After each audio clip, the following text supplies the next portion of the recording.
Bonjour Jean-Loup, vainqueur du championnat des 6 ans, quelles sont vos réactions? Bah, ça fait bien sûr très plaisir, surtout que j'ai mes trois chevaux dans le classement. Le cheval de Thomas qui est premier, ma jument qui est deuxième. Celui de Karim est un petit peu plus loin mais dans le coup, donc ça fait plaisir.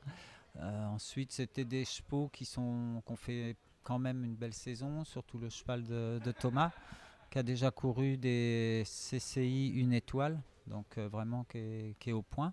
Ensuite, ma jument, je suis vraiment content. Elle est toujours performante. Euh, Même si elle est encore pas très pratique à monter, elle tourne pas très bien.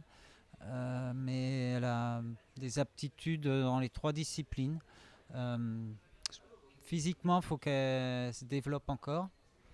Et puis le cheval de Karim, c'est un cheval assez rigide mais sérieux. Pour le moment, on ne peut pas dire ses limites. Il peut sûrement faire quelque chose de très très bien. Comment avez-vous senti vaciller pendant les différentes épreuves de ce championnat? Bah, de par son, moi je l'ai monté une fois à Briouze. Il s'était bien comporté et puis il a vraiment de l'expérience, même s'il a que 6 ans, il a vraiment beaucoup tourné, il est bien dressé. Euh, et c'était tout facile quoi. Après, ensuite sur un cheval qui mentalement est très très serein, très équilibré. Donc à ce niveau d'épreuve et à cet âge-là, c'est quand même capital. Quel genre de préparation prévoyez-vous tout au long de l'année pour ce championnat? Euh, Moi, j'ai fait la jument. Enfin, je parle que pour ma jument parce que les autres, c'est leurs cavaliers qui les ont préparés. Elle a fait, je l'ai récupérée assez tard, je crois, vers le mois de mai à peu près.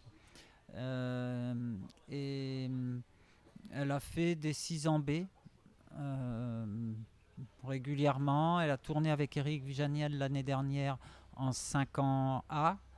Euh, Elle avait fait la finale ici. Elle n'était pas très sûre d'elle encore. Et puis elle a fait pas mal de sauts d'obstacles début d'année avec Eric. Et quand je l'ai récupérée, j'ai fait 6 en B parce que à l'extérieur on savait pas trop en cross comment elle était. Et puis j'ai fait un 6 ans A et j'ai fait le CIC une étoile de Jardy où elle est seconde, elle était bien. Donc voilà, comme ça. J'aurais préféré avoir une préparation un petit peu plus longue et puis courir un petit peu plus. Mais pareil, c'est une jument qui mentalement est très facile, pas inquiète. Et techniquement, il y a un petit peu de tout à travailler, mais il n'y a pas de point faible. Donc c'est des chevaux qu'on peut vraiment adapter le travail en fonction de leur physique. Et si on la sent un peu fatiguée, bah, on la laisse reposer. Et puis on reprend plus tard. Il n'y a pas de point faible. C'est important en complet. Que pouvez-vous nous dire sur l'élevage et les origines de ces trois différents chevaux? Bon, bah, le premier, c'est un anglo. Je pense que c'est la race du cheval de complet. C'est vraiment le profil du cheval de complet. Ensuite, ma jument, moi j'aime bien en général ce croisement-là, une mère très dans le sang, Equite Easy qui fait quand même pas mal de chevaux de complet. Cheval, c'est le français, cheval de saut d'obstacle croisé avec une jument dans le sang. Je trouve que ça c'est bien. Et c'est un petit peu le même croisement que Vendéen. Belle des Bois, qui était une jument que j'ai montée en international. Et Impérial d'Herbier, qui est aussi un sel français, saut d'obstacle. Quoi.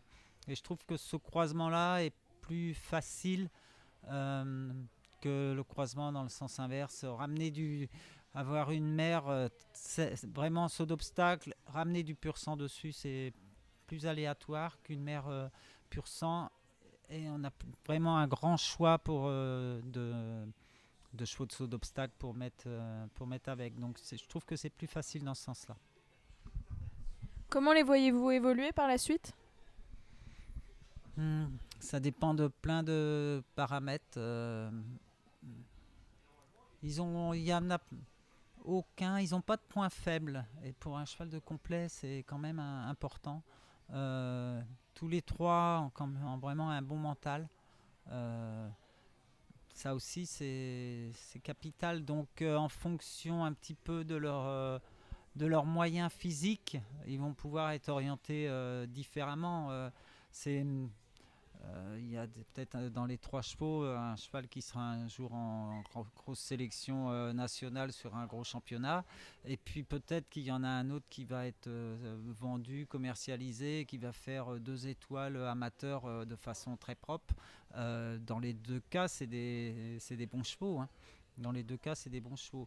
Ce qui est important et ce qui est bien sur ces trois chevaux-là, c'est que mentalement, ils sont, je trouve, vraiment sains, quoi. Il n'y a pas de problème.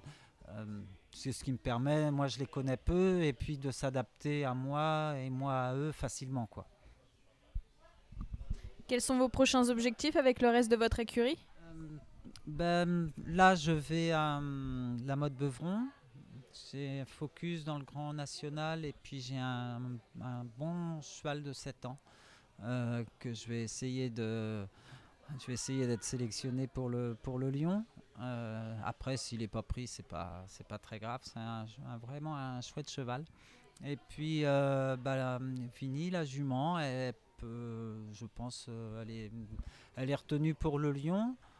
J'ai envie de la préparer pour cette échéance-là. Là, il faut que je lui laisse une bonne semaine de repos, vraiment tranquille, tranquille, et puis la repréparer tranquillement pour le Lion. Mais je vais pas la préparer outre mesure pour faut que faut pas, sous prétexte qu'on est sélectionné pour le Lion, remettre du travail et beaucoup pour que ça soit encore mieux que mieux, et les chevaux à un moment ils saturent. Donc non, faut prendre cette compétition là, la préparer comme une compétition normale, quoi. Voilà. Très bien, merci beaucoup.